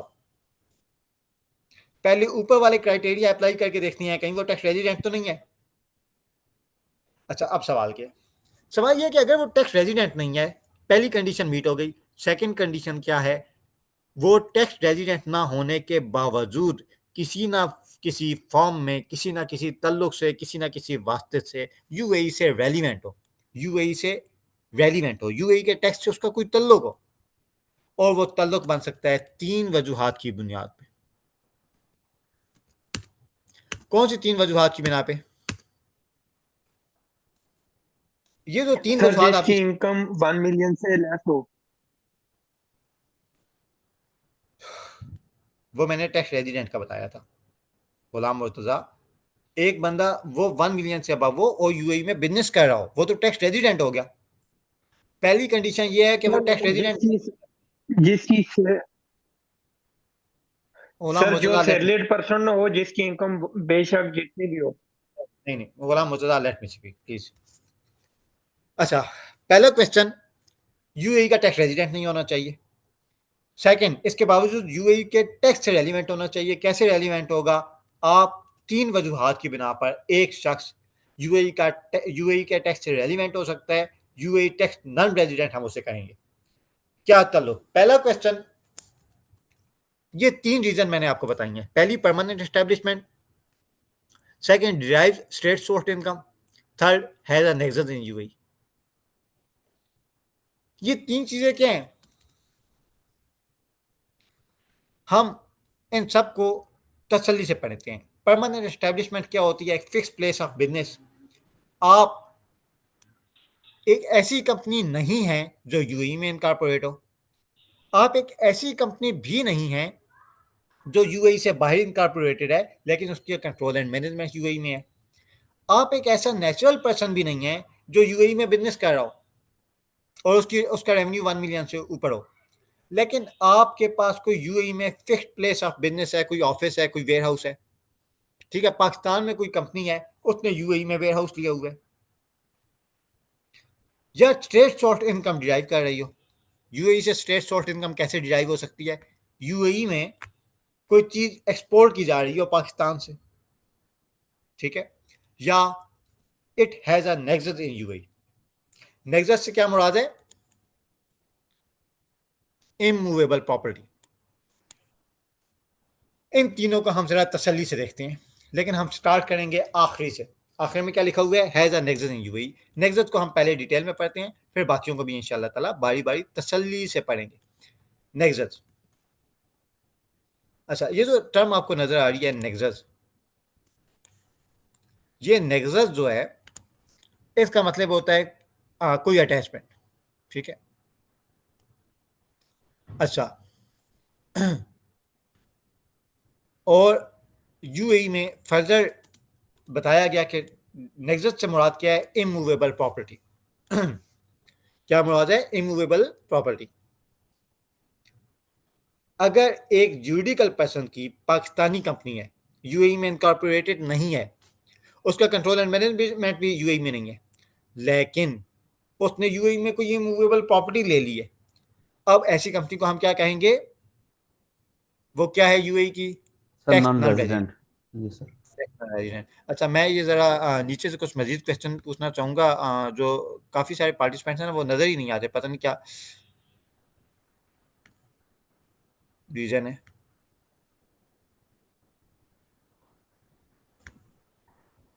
हुमायूं रशीद, शाहिद, अफ़ान चौहान, अली रज़ा, अयाज खान, अफनान, रिजवान हैदर। सर किसी का कोई क्वेश्चन?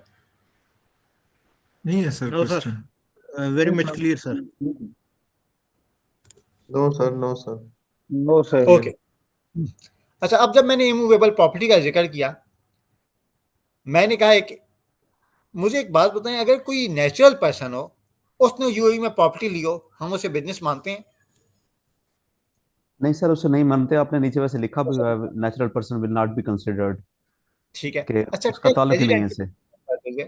टैक्स रेजिडेंट की डेफिनेशन पढ़ते हुए हमने एक नेचुरल पर्सन को ये सहूलत दी कि उसको बिजनेस नहीं माना, रियल एस्टेट को बिजनेस नहीं माना।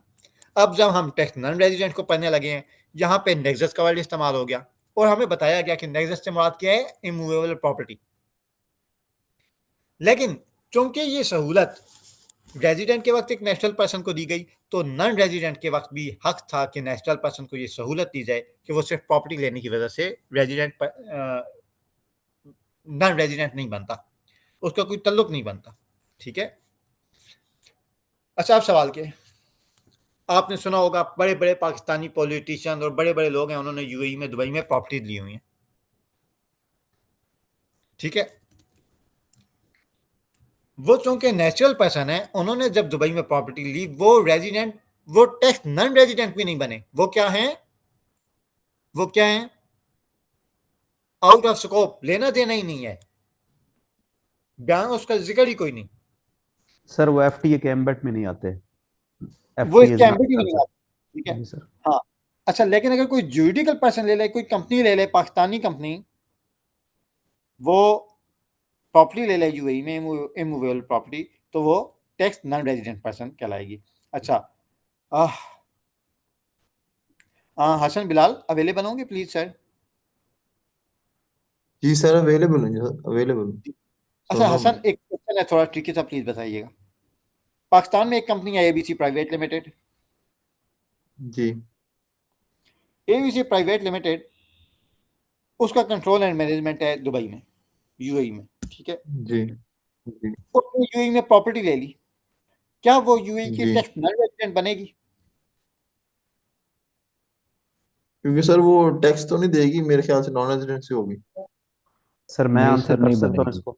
नहीं माजिद आपने नहीं करना, मेरे क्वेश्चन की तीन हिस्से हैं। पॉइंट नंबर 1, एक कंपनी है एबीसी प्राइवेट लिमिटेड, पाकिस्तान में incorporated. Point number 2, yes. UAE में इनकॉर्पोरेटेड है।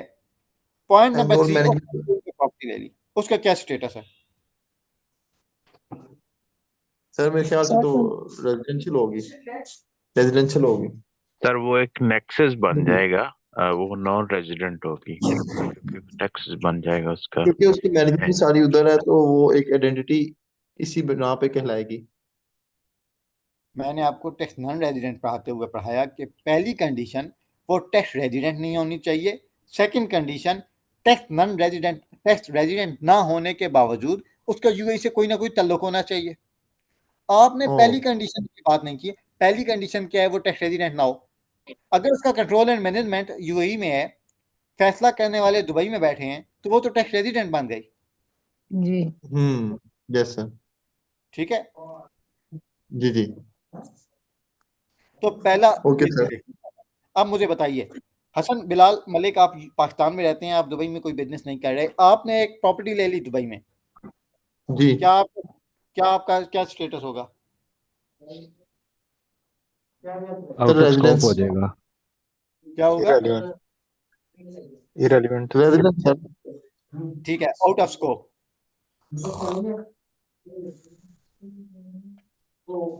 Out of scope mean sir, out of scope FT में नहीं आती। सॉरी, जब से मैं आया हूँ ना फ्लाइट के बाद से थोड़ा सा फील कर रहा हूँ बुखार वगैरह। अच्छा, टैक्स नॉन रेजिडेंट, आगे चलते हैं।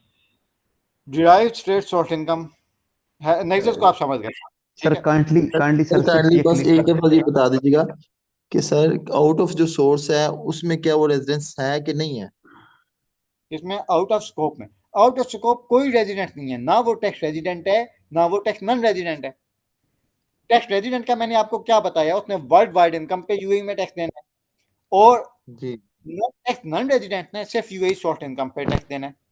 अब ऐसे भी हो सकता है ना, किसी की यूएई सोर्स इनकम है ही नहीं, वो बंदा बैठा हुआ ही पाकिस्तान में है, ताल्लुक वास्ता ही कोई नहीं, आउट ऑफ स्कोप, ये एक थर्ड हैसियत है, इसको हम डिस्कस ही नहीं करेंगे। तो ओके, सर जिसमें कंपनी ये पाकिस्तान में है वहां बैठ के सारे वो डिसीजन यूएई में ले रहा है, तो जब वो अपनी कोई पर्सनल प्रॉपर्टी भी खरीदता है जिसका कंपनी के साथ कोई ताल्लुक नहीं है, तो वो तो फिर नहीं ना होगी।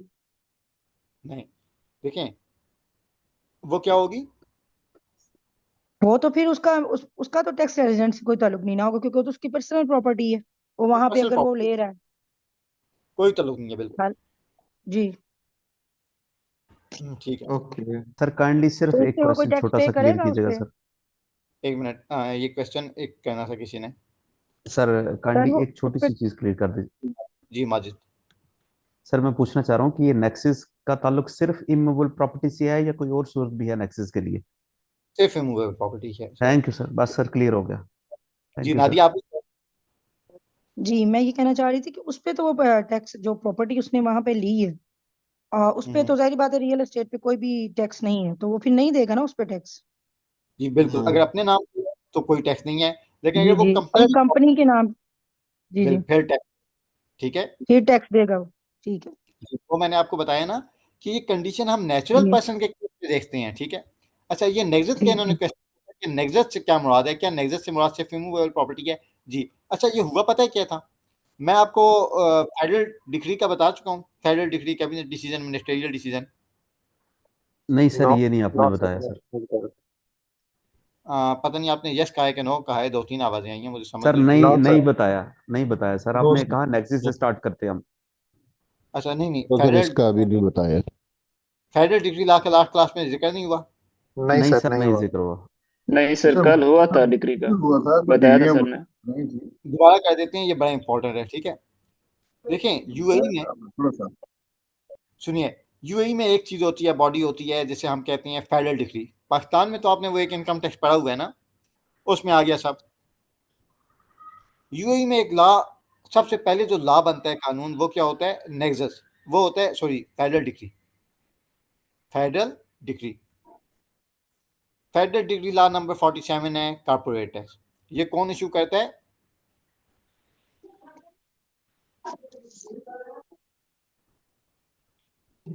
इशू करता है यूएई के जो प्रेसिडेंट हैं, Abu Dhabi. Abu Dhabi UAE की सबसे बड़ी स्टेट है, इसके जो बादशाह हैं वो यूएई के प्रेसिडेंट होते हैं। वो जो जारी करते हैं वो होता है फेडरल डिक्री, और फेडरल डिक्री एक बड़ा कॉन्साइज रेलिवेंट किस्म का लॉ होता है, ठीक है। मिसाल के तौर पे जरा देखिएगा, आपके सामने मैं फेडरल डिक्री लॉ नंबर 47 खोलने लगा हूँ, जो कारपोरेट टैक्स है, ठीक है। ये फेडरल डिक्री इशू की थी। इसमें मैं सर्च करता हूँ नेक्सस, नेक्सस, ये देखिए, नॉन रेजिडेंट का आपको इधर बताया हुआ है कि नॉन रेजिडेंट पर्सन को ऐसे शख्स को कहा जाता है। इसका पॉइंट सी देखें, अभी हमारे लिए ये रेलिवेंट है। Has a nexus in the state, has a nexus in the state, नजर आ रहा है? यस। अच्छा, अब नेक्सस से क्या मुराद है? इधर कहीं लिखा हुआ है कि इमूवेबल प्रॉपर्टी? सर सामने नजर तो नहीं आ रहा। नहीं आ रहा, ठीक है, सामने नजर नहीं आ रहा। अच्छा, अब हम देखते हैं जरा एक कैबिनेट डिसीजन। कैबिनेट, अच्छा, ये था federal decree. Federal decree law में आपने देखा कि सिर्फ ये लिखा हुआ है कि इट विल बी नेक्स्ट, जहां पे नेक्स्ट हो, ठीक है। अच्छा, अब देखिएगा, प्लीज तवज्जो से सुनते रहें, फोकस बरकरार रखें, आल्दो टाइम ज्यादा होता जा रहा है। होता ये है कि पहले फेडरल डिग्री में सिर्फ इतना लिखा गया कि नन उसका नेक्सस होगा। फेडरल डिग्री लॉ के पास, क्योंकि प्रेसिडेंट के पास इतना टाइम नहीं होता कि वो तमाम चीज़ें छोटी छोटी बनाए, कुछ काम डेलीगेट किया जाता है नीचे। इसके बाद क्या है? कैबिनेट। इसके बाद यूएई में एक बॉडी है प्रेसिडेंट के नीचे, कैबिनेट। कैबिनेट में एक प्राइम मिनिस्टर होते हैं जो दुबई के बादशाह हैं, और 2 मिनिस्टर होते हैं। इसे कहते हैं कैबिनेट। ये जो डिसीजन कहते हैं, प्लीज़ आप लोग क्लास छोड़ छोड़ के पता नहीं क्यों जा रहे हैं, जैसे छुट्टी हो गई है, थोड़ा फोकस कर लें प्लीज़। इसे हम कहते हैं कैबिनेट डिसीजन। जो ये वाली बॉडी फेडरल डिक्री लॉ की रोशनी में मजीद चीज़ों को डिफाइन करती है, इसे कहते हैं कैबिनेट डिसीजन। ये लिखा हुआ है कैबिनेट डिसीजन नंबर 56। ये किसने दिया? कैबिनेट ने दिया, ठीक है। इन्होंने क्या लिखा? हाँ जी, any person that is a non resident person shall have a nexus in the state if it earns income from any immovable property। जब भी एक जुडिकल पर्सन यूएई में किसी प्रॉपर्टी से, इमूवेबल प्रॉपर्टी से इनकम अर्न करेगा, तो वो नेक्सस कहलाएगा। अच्छा, अब होता पता है क्या है? सबसे पहले फेडरल डिक्री इशू हो जाती है। फेडरल डिक्री के बाद सबको बड़ी बेचैनी से इंतजार था कि अब कैबिनेट डिसीजन भी आए, ताकि पता चले नेक्सस का क्या मतलब है, ताकि इन चीज़ों की क्लैरिफिकेशन हो। फिर जब कैबिनेट डिसीजन आया, हमें उन इस्तिलाहात की मजीद वजाहत मिल गई, मजीद क्लैरिफिकेशन मिल गई जो फेडरल डिग्री में थी। और इसके नीचे होती है मिनिस्ट्री, जो रेलिवेंट मिनिस्ट्री होती है, वो इसकी रोशनी में मजीद लॉज एंड रेगुलेशन बताती है, मजीद क्लैरिफाई करती है चीज़ों को कि क्यों किया जाता है। क्योंकि एक जो हाई अथॉरिटीज होती हैं, उनके पास इतना टाइम नहीं होता कि वो तमाम चीज़ें मुकम्मल तौर पर रूल बनाएं। तो आप देखें, ministerial decision, ministry of finance, ये कैबिनेट के डिसीजन की मजीद क्लैरिफिकेशन करेगी, जबकि FTA federal tax authority further decision देगी। तो अभी मैं जो अक्सर कहता हूँ ना कि थोड़ा होल्ड करें, आप खुद ना पढ़ें, अभी आपको कई चीज़ें समझ नहीं आएंगी। वजह यह है कि आप क्या करेंगे, आप फेडरल डिग्री उठा के पढ़ेंगे। फेडरल डिग्री में नेक्सस लिखा होगा, आपको समझ नहीं आएगा। उस काम के लिए आपको एक अलग कैबिनेट डिसीजन नंबर 56 खोलना पड़ेगा। तो इन तमाम चीज़ें जो आपस में गुंदी हुई हैं, अटैच हैं एक दूसरे से, ये इस स्ट्रक्चर को आपने जहन में रखना है। ये आपको चीज़ें तब समझ में आएंगी जब आप एक दफ़ा लेक्चर ले लेंगे, फिर इन नोट्स पे जाइएगा। जी, नोट्स आपसे शेयर करता हूँ। अच्छा, इधर तक किसी का कोई क्वेश्चन?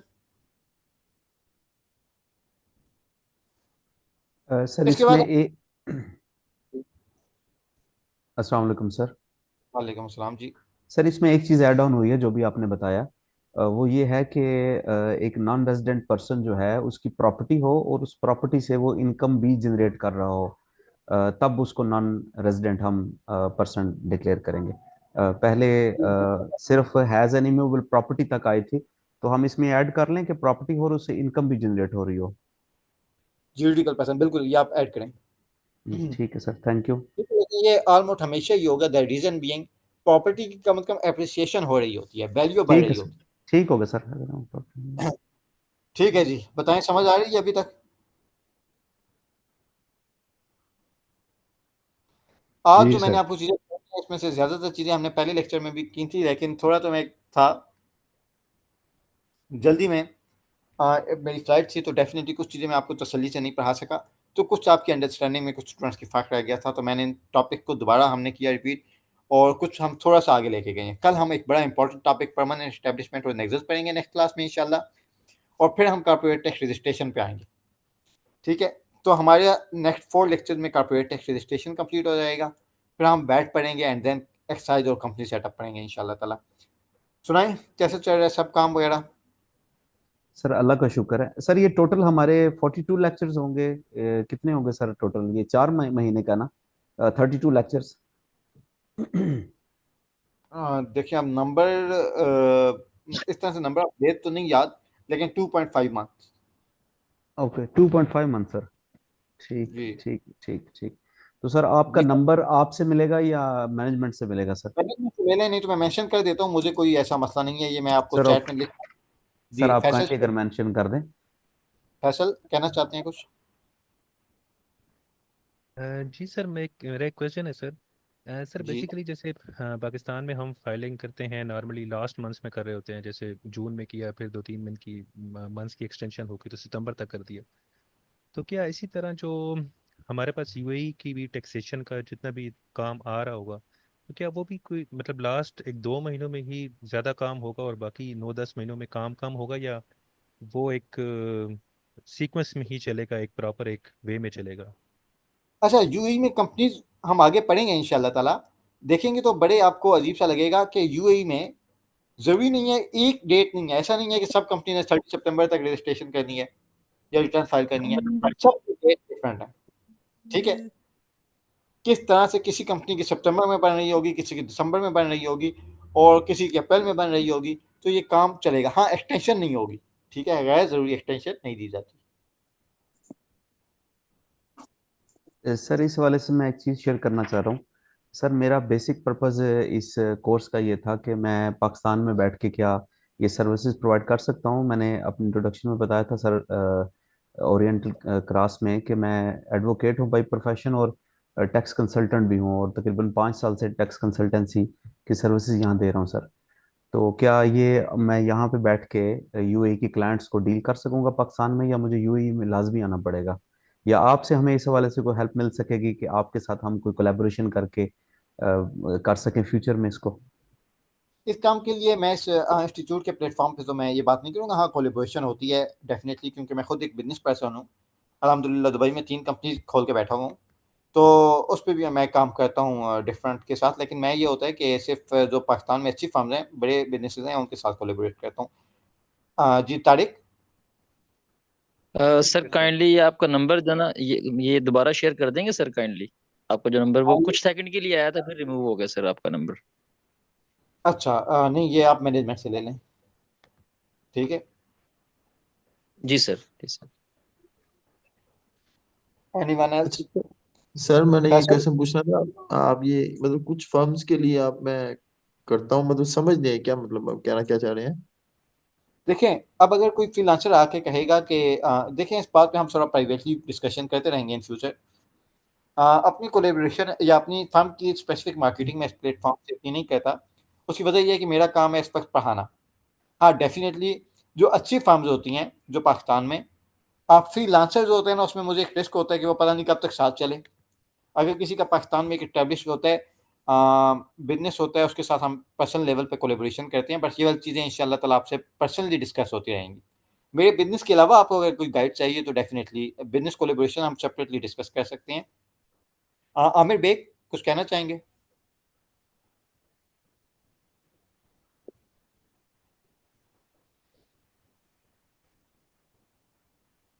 Excuse me sir. जी सर आज हमने सिर्फ नेक्सिस तक इसको किया है ना? जी, सिर्फ कल हम नेक्सिस को आज हमने इंशाल्लाह डिस्कस किया है। आपको शॉर्ट इनकम पढ़ेंगे। जी आमिर बेग, कुछ कहना चाह रहे थे? जी, मैं कहता जी, पाकिस्तान में जिस तरह हम मंथली बेसिस पे सी टैक्स रिटर्न फाइल करते हैं और साल में एक मरतबा इनकम टैक्स ही करते हैं, क्या वहाँ भी ऐसे प्रोसीजर साल में सिर्फ एक दफे रिटर्न उनकी फाइल होती है कॉर्पोरेट टैक्स वगैरह? कॉर्पोरेट टैक्स सिर्फ एक दफ़ा फाइल होती है, इधर कोई एडवांस टैक्स का कॉन्सेप्ट नहीं है। ठीक है, ठीक ये वाला है। क्वेश्चन इंशाल्लाह ताला आप नेक्स्ट क्लासेस में पूछिएगा, जब सब मौजूद हो ना। जी सर फैसल। सर एक क्वेश्चन लास्ट। हसन, एक मिनट पहले मैं बाकी से फैसल और रजाउल्लाह से पूछूं सर थे।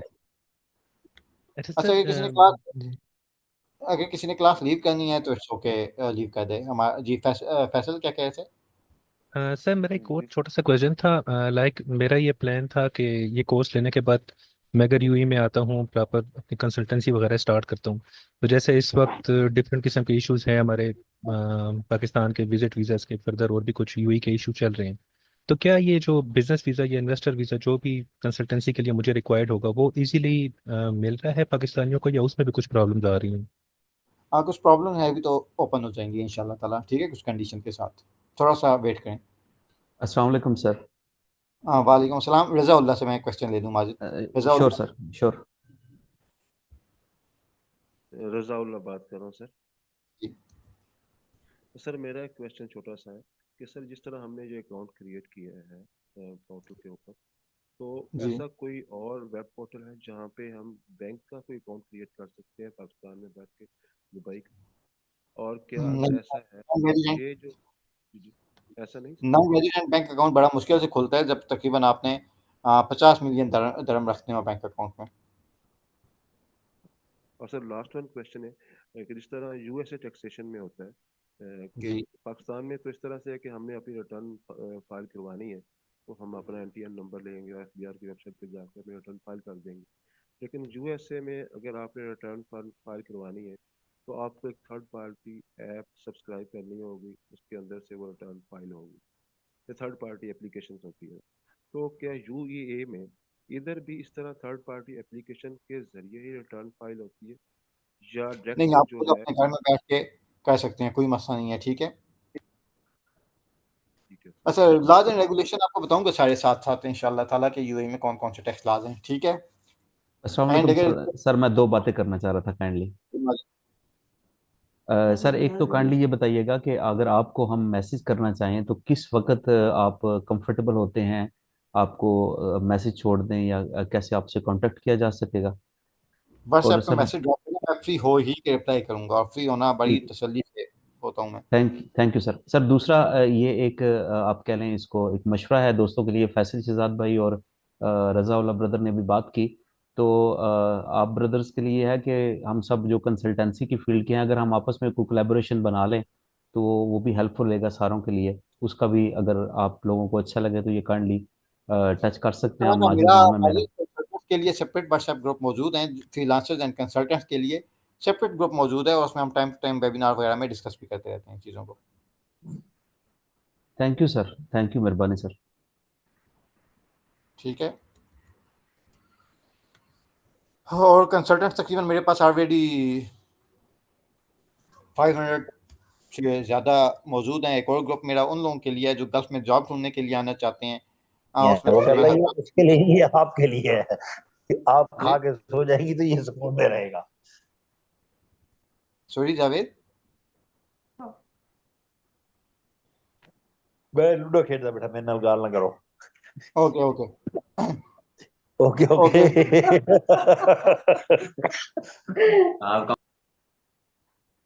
Okay, anyone else? पर ये व्हाट्सएप जो ग्रुप्स हैं आप कह रहे हैं जिसमें सेमिनार्स वगैरह अनाउंस होते हैं, तो इसमें सर कैसे ऐड हो सकते हैं हम लोग? मैनेजमेंट को बोलें, कर लेंगे इंशाल्लाह वेबिनार्स के लिए। जी सर, बेहतर होगा। जी, अच्छा सर, फरहान? मेरा ये क्वेश्चन है लास्ट। सर जी, इसमें इस कोर्स में हम तमाम ये जो एलएलसी लाइसेंस वगैरह ये इसका तरीका हम सीखेंगे, तमाम जो बुक आई है इसकी टैक्स की वो हम आप हमें वो बताएंगे। और प्लस ये कि जितने किस्म की भी टैक्सेस हैं या जो भी है उस उन सब के बारे में, रिटर्न्स कैसे फाइल करते हैं, उन सब चीजों के बारे में आप इसमें क्लियर करेंगे हम इस कोर्स में। रिटर्न हम देखेंगे। जो कंपनी सेटअप है ना, मैं जो आपको बताऊं कि कॉर्पोरेट टैक्स एंड वैट तो आपका इंशाल्लाह ताला 90% प्लस कवर हो जाएगा, ठीक है? Laws and regulation. आज जो कंपनी सेटअप है उसमें कुछ आपको ओके। लिमिटेशन है। मिसाल के तौर पे कई जगहों पे अगर आपने लाइसेंस लेना होता है तो एक जगह पे आपको जाना पड़ता है। वो इस तरह के जो प्रोसेस हैं वो थोड़ा-सा बताना कई जगहों पे पॉसिबल नहीं होता। जी, जहांगीर ने एक क्वेश्चन पूछा है कि क्या रेलिवेंट, ये मैंने आपको बताया यूएई टैक्सेशन लॉज के जो इतने भी रूल्स एंड रेगुलेशन हैं वो आपको आंसर करूँगा। ठीक है जहांगीर? सर ये रिटर्न फाइलिंग की प्रैक्टिस हम कैसे करेंगे? क्योंकि कोई भी काम प्रैक्टिस से ही बेहतर होता है। आप एक दफ़ा हमें गो थ्रू करा देंगे, उसके बाद कैसे हम इसको प्रैक्टिस करेंगे? यहाँ तो ये होता है कि आपके पास एक क्लाइंट आता है, थोड़ा बहुत आप उसका काम करते हैं, कुछ पूछते हैं। करवा रहा हूँ ना, ये तब चीज़ साथ-साथ इंशाल्लाह ताला हम इस पे डिस्कस करेंगे। ठीक है? Thank you sir. जी, अच्छा लास्ट क्वेश्चन है प्लीज़, इसके बाद मैं Aamir Baig want to say something? Thank you sir. कोई ऐसे सवाल नहीं है। नेक्स्ट नेक्स्ट सेशन में इंशाल्लाह पूछ लेंगे। ठीक है, मैं करता हूँ। ओके। अल्लाह हाफिज़ सर। जज़ाकल्लाह।